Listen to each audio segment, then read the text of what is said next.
Yung pinaka-frustration ko talaga ay yung height ko. So, I am just 152 cm tall.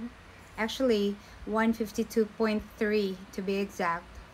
And nung bata pa po ako, talagang lagi ako nabubuli. I don't know, pero kung ikukumpara naman yung height ko sa mga kaedaran ko, like sa community namin, hindi naman ako maliit tingnan. Kasi sa Pilipinas, lalo na sa mga lugar na napupuntahan ko or sa environment ko, marami naman na mas maliit pa sa akin. It so happen lang na syempre, sa mga bagong tubo ngayon, talagang mas matangkad sila kasi mas okay na yung nutrition. So, kung meron kayong secret dyan pang patangkad, i-PM nyo yung page ko na Hello Philtime. Anyways, yung pambubuli sa akin, nung bata pa ako, yung as in, hindi ko makakalimutan was I was in grade 4.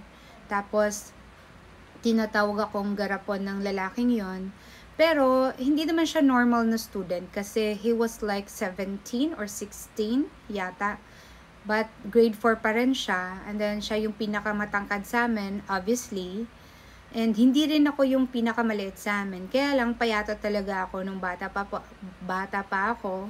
Tumaba lang ako nung nabuntis ako nung I was 30 something.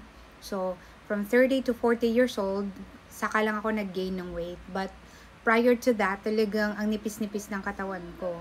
So, yun, yung style niya, talagang iniinis niya ako hanggat sa hindi niya napigilan at talagang hinawakan niya yung pisngi ko. Doon ako nagalit. Sabi ko, pag yung pisngi ko talagang nagkakaroon ng allergy, patay ka talaga sa akin. Yung talagang parang ang tapang-tapang ko. Kaya mula noon, hindi na niya ako binubuli. Pero, yun lang talaga. Hindi mo makakalimutan yung experience mo pag nabubuli ka. And also, one reason why dito sa Taiwan, talagang pinopromote ko yung kultura ng Pilipino kasi as Filipino-Taiwanese yung mga anak ko, bago pa ako nagkaroon ng anak, marami na yung nagsasabi sa akin na nabubuli yung mga anak nila sa school kasi una, syempre, yung mga Filipinos is known dito sa Taiwan na maiitim.